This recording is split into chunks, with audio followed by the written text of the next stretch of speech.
Hey, what's good? Hi. We are Clever Kaiju. I am Nate. Gary Bedell. And Isaac Crawford of Ike Comics. We're here.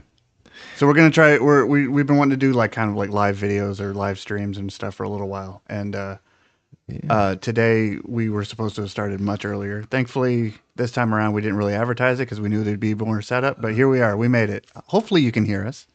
I'm pretty sure you can hear us. Yeah, I think they can. We'll find out later if you can't. Yeah. Kind of a test run. We only got maybe with like our 15, setup 20 here. minutes or something, to really go over something. So we thought that we'd come live and we'd talk about a certain subject that, I don't know, that we kick it a lot around in our Kaiju meetings and stuff. And there's a lot of artist interviews that we always ask the same question, like, what is something that you learned in your process as an artist and as a creator that you wish you had learned earlier? And if you had, would you go back in time to tell your earlier self that thing, or would you rather you learn it on your own? Like, is it one of those things that just had to be learned in the correct amount of time? It's kind of a two-part question, and not all answers apply. So Isaac, what's something of yours? What was that aha moment for you? Right. Yeah. Well, obviously, I've been focused on comics and drawing comic books. The movement of the directionality or the way the eye gets led through the page, but it's the lines, it's the positive and negative space, it's the panel layouts. But I understood the idea of it, but I wasn't ready for it. I wasn't ready for it yet to really get it. So the building blocks I needed with the way my brain works was perspective and light and dark. So the light and dark and finding the edge of where the kind of limiting edge where the light meets the dark, putting things in shadow. You find your positive and negative space very starkly there, but you also have to make things three-dimensional. Yeah. Like you draw a figure, and then you light the figure, or you make sure to apply the edge where the light and shadow meets, the shadow, and now you have to find the three-dimensionality of that figure. I'm forced to think in perspective in 3 dimensions, and draw environments in 3 dimensions. Drawing, making sure to do environments that are not just background-less or just in nature, but actually indoors or in environments that, like this. You have to construct that 3-dimensionally as well, right? That was hard enough. So trying to do that in each panel and then say, now it's going to flow. Now you're going to think about the direction of movement. For me to do that, the way I think, now I have to be able to move my camera around all sorts of ways and manipulate this 3-dimensional perspective to create lines, to create shapes, manipulate the light and shadow sources, maybe by the camera or by moving the light around in my set design. Does that make sense? It does, yeah. Yeah. And then when I really start doing that, and then I can change the panel shapes, and now it makes sense. Now I can make things flow without them just being like a graphic element that's flowing. Right. It's like the environment's flowing. And you definitely have a sense of freedom after that too, because you feel like you have more control over how you produce your panels and how you do your panels. And you're free to do it. They're not all happy accidents, or it's not, right. It's not like you're trying to do something you don't understand. Like you understand it, you have full control over it. Now you're going to use it. Was this something that you learned over time, like piece by piece? Would you package this all together and go back and be like, hey, dude, like, huge deal. Just leave this here. Yeah, Peace I will. out. I wish I could show actually what, just showing an artist, other artists who have done it is sometimes not enough. Yeah. If I could sit down and explain it to myself. Yeah. And I may not be able to explain it to someone else, But at least to my former self, I think I could explain it where it would make sense. And Yeah. that's the thing about like getting better at teaching is like, can you explain it to someone? Yeah. Can you understand how their mind works, what the next thing they need is? Yeah. But That's really in depth. That's a bigger answer than I expected. oh, okay. Especially since like I hit go live as I was proposition like, hey, let's just do something quick and easy, just for test, just make sure it works. Let's just do this subject, and you came up with all that in the in the time it took me to hit the thing. Like right on. That's impressive. Yeah. Yeah. Gary, what do you think, man? What do you got? My thing would probably be going back to myself when I was probably, I'd say like 9 or 10, and telling myself how to break things down, not drawing them just for drawing's sake, Yeah. but actually learning how those things work and function. So like breaking down the body into shapes, using the ellipses like I teach in my life drawing course, Yeah. applying more of that stuff, thinking more three-dimensional instead of just making something cool looking, Okay. knowing how it works so I can bend the body a certain way, get those poses down the way I want, get my foreshortening down the way I want. The reason why I learned about foreshortening because actually looking at Alan Davis's stuff from the old Excalibur comics. That's the only way I learned it, and then I had to break it down myself. But even then, I wasn't breaking down the body like I do now, and have been doing. I didn't start breaking down the body into shapes probably until like late high school when I started doing stuff. And I was Yeah. like, oh my god, I have so much more control over my drawings and how I draw things, and I can put things where I want now because I'm doing more planning. I'm not just drawing it out. I'm not just saying, oh, here's a forest and I got to draw this elven character shooting this arrow perfectly, because I'm just drawing it. I'm not sketching it out. I'm not doing all the shapes. I'm not doing the ellipses. I'm not doing the cylindrical body. I didn't have full control over my drawings like Okay. I do now. So I would go back and tell myself like a 10. Like that's what you need to pick up is like breaking things down into shapes. Yeah. I'm thinking of how maybe it's just as I relate to that. Sometimes I think when you make that developmental leap, you try to start applying the structure to it. At first, you feel like you're drawing worse. Yeah. Right. You're tying an arm behind your back, or maybe it doesn't turn out as well because you realize there wasn't enough structure there. Like it's harder at first. And how far? I would probably also tell myself to do more sketching, do just working lightly and realizing that it's almost like a cake or building a house. You guys have both been in my life drawing class. I always use that example. It's like building a house. It's like you gotta lay down the concrete foundation and like wood slats and the drywall and the fiberglass inside the walls. Like you gotta put all that. That's what sketching is, man. That's why we have two life drawing tutors. Right. He builds a house. I make a cake. We're not the same. Like, all right, you're both cool. No, that's a lot to put on a. Well, no, it's actually not a lot. Like you understood as like the importance of being a like drawing figures and characters and stuff at that age, and that's really interesting. That's a lot to put on a kid, though. Like just to have it, because I mean they had books on it. It was before the internet was really a thing, but there was books draw on 100 anatomy. monsters, right? Yeah. It was like circle, 2 circles, couple lines, and full monster. It's like that is literally 4 steps to a full drawing, or from a circle to a full drawing. Christopher Hart had drawing comic book anatomy, and that was like my go-to book, and it was wild. I think he was a neo-traditional tattoo artist. Looking back on it, he's probably not. He probably has no idea what I'm talking about. But it's just like the way his proportions were, and it was very like for animation. Yeah, it seemed like it was around the time where animation boom in the '90s, and so it's like everything was like this is how you make all these details really slimline. And it's like okay, interesting. But no, There's always going to be a breakdown for art. Like, hey, always be a better artist. Always be pushing, always learning and stuff. And I remember when I was growing up, I spent most of my time thinking that like if I make something and it doesn't go gangbusters, if the world doesn't just throw itself at it, it's my fault. I just need to be better. And that's the thing that's out of your control, though. And it is. And I'm not necessarily saying that that's wrong because there's always room to be better. there's probably something about it that could be that could get one more pair of eyes, and sometimes that one extra pair of eyes makes all the difference. Like, they have suddenly they push it forward. It's just like, and you see that. But I was just like, oh well, I guess I suck. I just need to be better. So then oftentimes I would just make things, and it wasn't until Potbelly Mammoth, I think around 2014 is really when 2013, 2012, but it was around 2014 when I really started pushing it out. Yeah.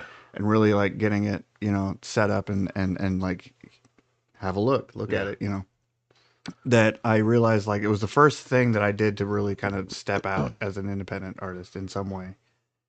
And if I had something to go back and be like, yo, dog, try this instead, was not necessarily like, no, you're probably good enough. Yeah. I mean, you could always be better, obviously, but it's like I was running circles around stuff that was popular at the time in the world of webcomics. Right. And I'm not a big you fell into the same trap I fell into in the late 90s, early 2000s when everybody and their grandmother was doing like American manga, like Joe Mad, Roger Cruz type style stuff. Oh, yeah. Like there were a lot of traps back then, even in animation and webtoon stuff. What was interesting, it was like, I mean, I know that they had been doing it for a while longer, and I honestly felt like, okay, well, maybe I'm not quite good enough.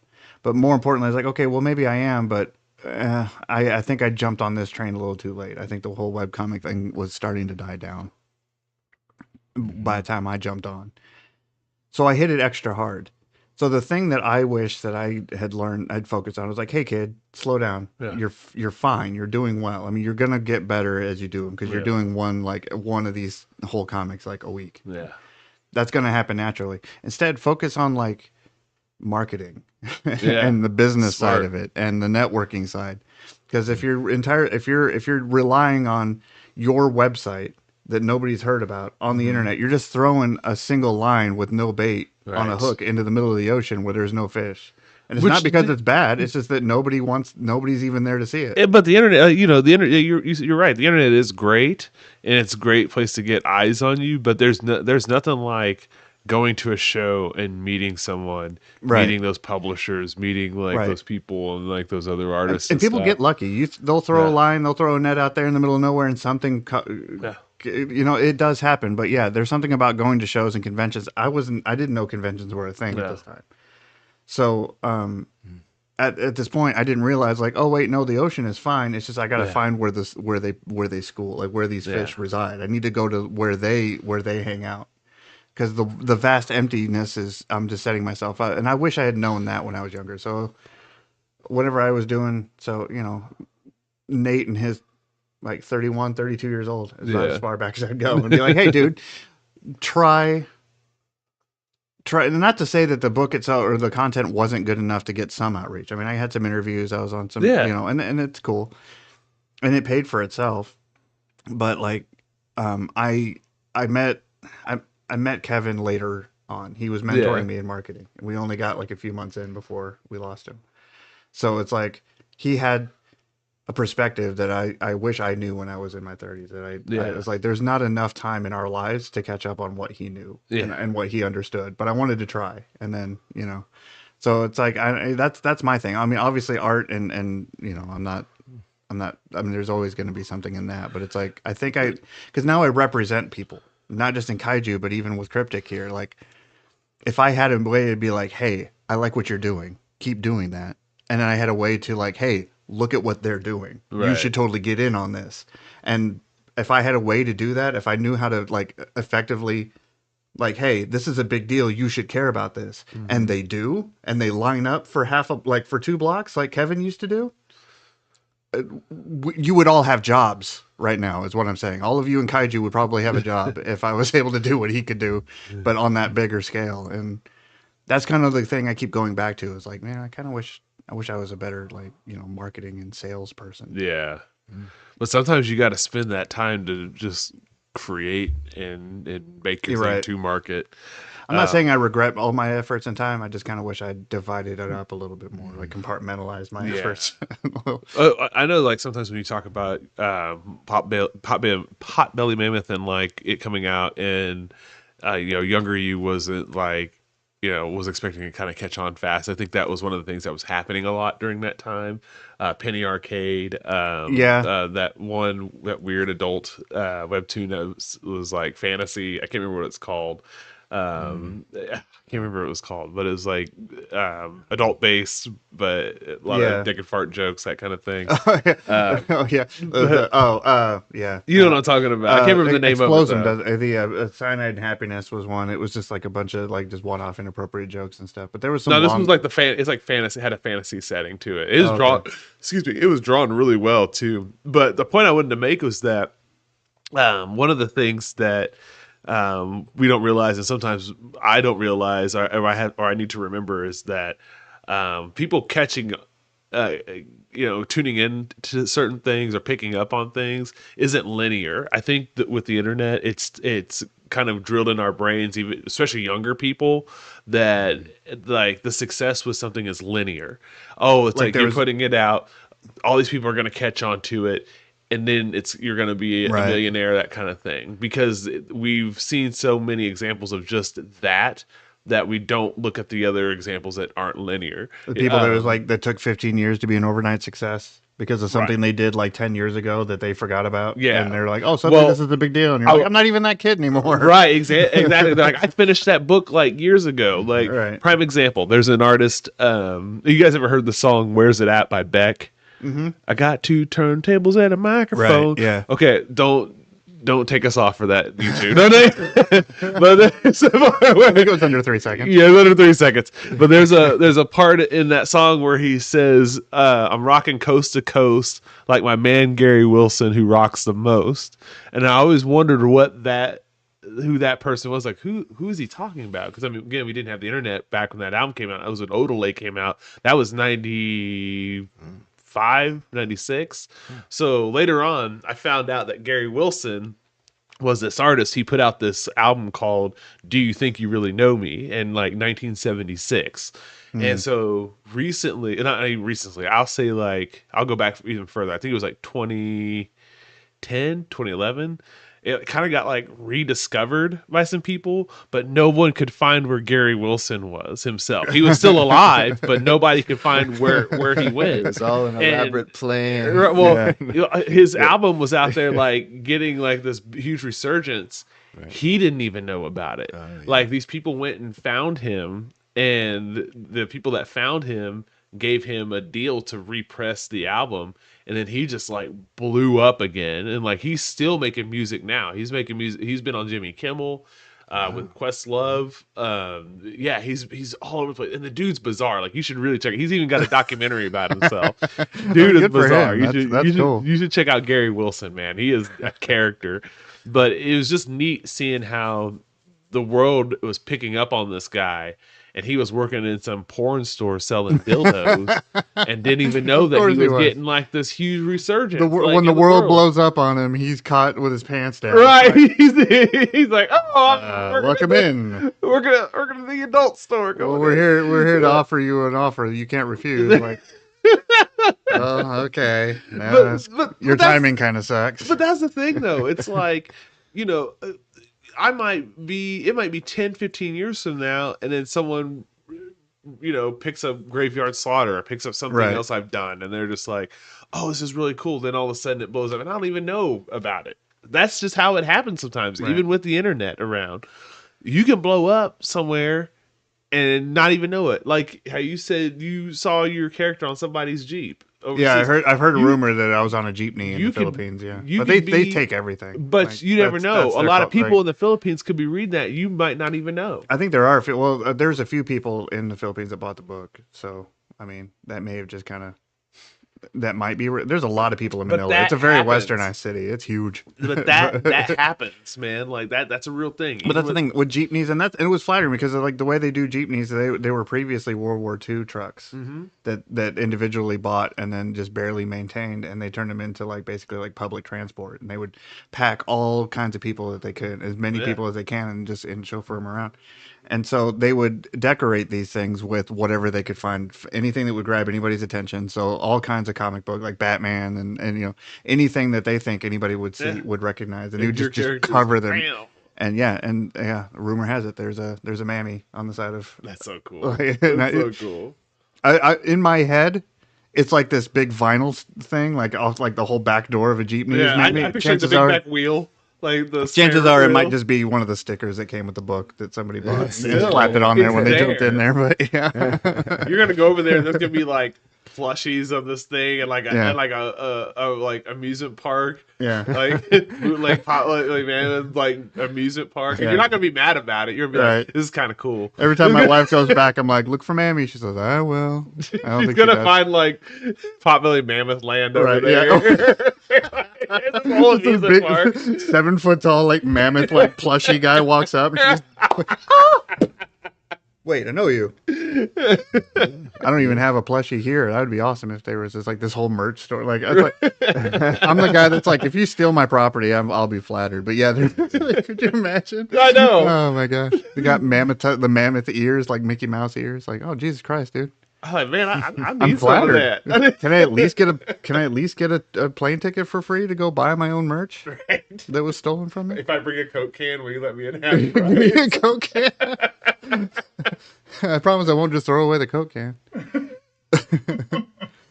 No. Oh man, that'd be cool, and that's something that we talk about like a lot with the content with Clever Kaiju and also in Cryptic, is that a lot of this content, it's like it's very niche, and with Kaiju we have a very like knit community, and it's growing. So we're not looking to get like super famous or anything. It's more like can we provide a value to you guys and also provide to us as well. But that's not to say that we won't look back on this in a few years and be like, oh, that's incredibly useful, or oh man, we had no idea what we were talking about, or man, the world has changed. Yeah. But like with the podcast, it's easy to get. Or oh, that amusement park did exist. Right. Yeah. But like with the podcast, it's at the very least this gives us leverage to be able to start conversations, and that's like with the artistry on Earth with Cryptic, even if we're never going to be like making thousands of dollars a week, selling ads on the YouTubes, that's just a drop in the bucket compared to like forming relationships with people, other companies that are like, hey, you guys have an interesting deal. We have this product. Let's work together. And I think that's ultimately the goal, is for us to create relationships that we can use as a foundation. And exactly. And when we have our own projects, to be able to hire people. Right. Like, hey, I saw your episode on this. We have this project. What do you think? Like, hey, we got people for that. Like, that's the ideal back and forth that we really want to have. We want to partner with Dick Blick, of course. Yeah, we would love to just do an ad break. I talk about Dick Blick like every other episode on the Dick Blick. He just likes to say Dick Blick on that. Because I want some free stuff on YouTube without being like shadow banned. Yeah, right. It's like, nope, it's a company. It's a company. No, but no, now that we're not sponsored by anybody, but Dick Blick, hit us up. But is there anything else? I mean, you've been probably needing to leave for a little bit. Oh no, we're good on time. I mean, now's the time. Now is the time. Guys. We did it. But no, if you guys catch this, hopefully, if you guys catch this, like put in the comments things that you wish that you knew, or wish that earlier on, or things that you would go back and tell your younger self. Yeah. Or if you would be like, no, that's my secret. That little shit can wait. That would be. I'm really interested to hear these things. Yeah. Besides like invest in Bitcoin. Well, we know. Like, tell us, like, if you're you are currently in college, tell us what the education was like for you in high school when it comes to art and the things you learned, compared to what you're learning in college, and what is something that you're not learning in either. Oh yeah, we can do a whole episode on just like pay to win college is a scam. So count. Okay. But we digress. But no, anyways, if you get a chance to see this, right on. We're gonna check it out and make sure that the audio is working. Yeah. We might delete it. Or it's all gonna be subtitles. Yeah. But we appreciate you. Peace out. Take care, guys. Yeah.